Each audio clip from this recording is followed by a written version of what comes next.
AI का इस्तेमाल सिर्फ दूसरों को इम्प्रेस करने के लिए मत कीजिए। इसका इस्तेमाल खुद को समझने के लिए कीजिए। आज हम यही देखने वाले हैं कि ये कैसे हो सकता है। ये तो हम सब जानते हैं कि एआई आपको बेहतर टेक्स्ट लिखने में मदद कर सकता है। पर जरा सोचिए, क्या हो अगर असली प्रॉब्लम आपके टेक्स्ट में हो ही ना? क्या हो अगर असली प्रॉब्लम आपके अटैचमेंट स्टाइल में हो? बस यही सवाल आज की हमारी बातचीत का सेंटर पॉइंट है। तो आज हम इन 6 हिस्सों में इस पूरी बात को समझेंगे। पहले, एआई एक विंगमैन के तौर पर। फिर, परफॉर्मेंस का जाल क्या है। उसके बाद, आईने को अपनी तरफ कैसे मोड़ें। फिर हम अपने अटैचमेंट स्टाइल को समझेंगे। एआई को एक पर्सनल थेरेपिस्ट की तरह कैसे इस्तेमाल करें। और आखिर में, स्ट्रेटेजिक से सिक्योर बनने का सफर। तो चलिए सबसे पहले हिस्से से शुरू करते हैं। एआई आपका नया विंगमैन। आखिर लोग डेटिंग में मदद के लिए टेक्नोलॉजी की तरफ क्यों भागते हैं? तो हम एआई का सहारा लेते क्यों हैं? वजह बहुत आम है, जैसे कुछ गलत कह देने का डर या वो परफेक्ट रिप्लाई देने का प्रेशर।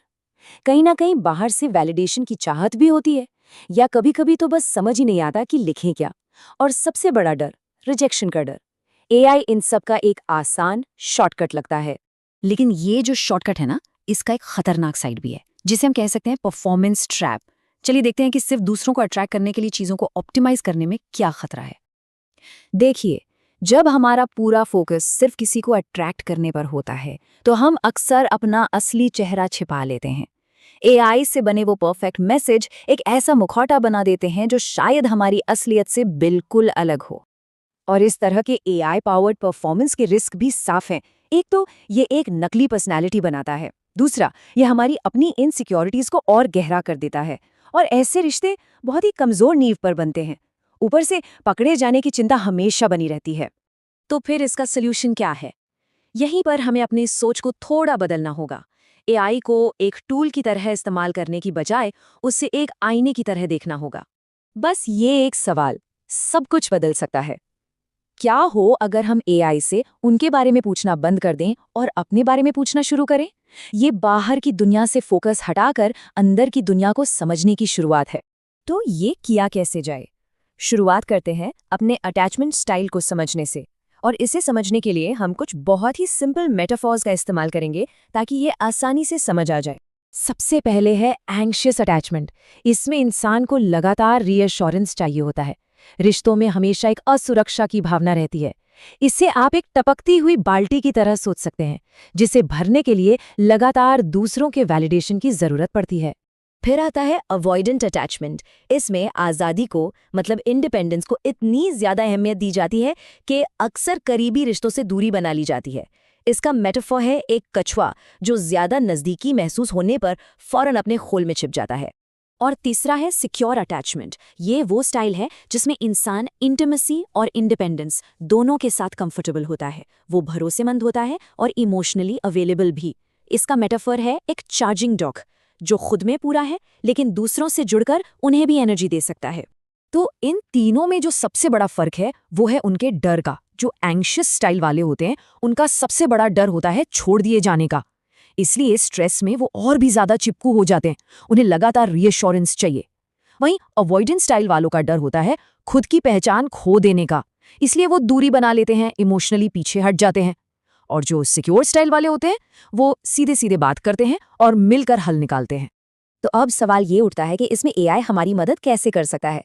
चलिए अब अपने 5वें हिस्से पर आते हैं, एआई आपका पर्सनल थेरेपिस्ट, और देखते हैं कि हम आत्मचिंतन के लिए प्रॉम्प्ट्स कैसे यूज कर सकते हैं। हम एआई को एक बहुत ही सिंपल सा प्रॉम्प्ट दे सकते हैं, जैसे जब कोई मेरे टेक्स्ट का देर से जवाब देता है तो मेरी इमोशनल रिएक्शन को एनालाइज करो। सिचुएशन बहुत आम है, पर इसका जवाब हमारी भावनाओं के बारे में बहुत कुछ बता सकता है। और एआई का एनालिसिस कुछ इस तरह का हो सकता है। वो बताए कि जवाब आने में देरी होने पर चिंता बहुत ज़्यादा बढ़ जाती है, या ये कि हम अक्सर सामने वाले की नीयत को गलत समझ लेते हैं। ये सब एंग्शियस अटैचमेंट के पैटर्न की तरफ इशारा करता है। और एआई हमें इससे बेहतर एक ज़्यादा सिक्योर नज़रिया भी दे सकता है। और बात यहीं ख़त्म नहीं होती। हम एक फॉलोअप प्रॉम्प्ट भी दे सकते हैं, जैसे इस एनालिसिस के आधार पर मेरा व्यवहार किस अटैचमेंट पैटर्न की तरफ इशारा करता है, और एक ज़्यादा सिक्योर रिस्पॉन्स की तरफ पहला छोटा कदम क्या हो सकता है। ये हमें सीधा समाधान की ओर ले जाता है। और यही वो रास्ता है जो हमें हमारे आखिरी और सबसे ज़रूरी बदलाव की तरफ ले जाता है। स्ट्रेटेजिक होने से सिक्योर होने तक का सफर। इन दोनों अप्रोच में जमीन आसमान का फर्क है। एक तरफ है स्ट्रेटेजिक अप्रोच, जिसका पूरा फोकस परफॉर्मेंस पर, दूसरों को इम्प्रेस करने पर और अपनी कमियों को छिपाने पर होता है। और दूसरी तरफ है सिक्योर अप्रोच, जो सेल्फ अवेयरनेस पर, असली बने रहने पर और अपनी कमजोरियों को अपनाने पर जोर देता है। तो आज की पूरी बातचीत का सार यही है, एआई का इस्तेमाल स्ट्रेटेजिक बनने के लिए नहीं, बल्कि सिक्योर बनने के लिए कीजिए। ये सिर्फ बेहतर डेटिंग के बारे में नहीं है, ये एक बेहतर और ज्यादा जागरूक इंसान बनने के बारे में है। तो जाते जाते बस ये एक सवाल, वो कौन सा इमोशनल ब्लाइंड स्पॉट है जिसे कोई सबसे पहले जानना चाहेगा? क्योंकि याद रखिए, असली सफर खुद को जानने का ही है।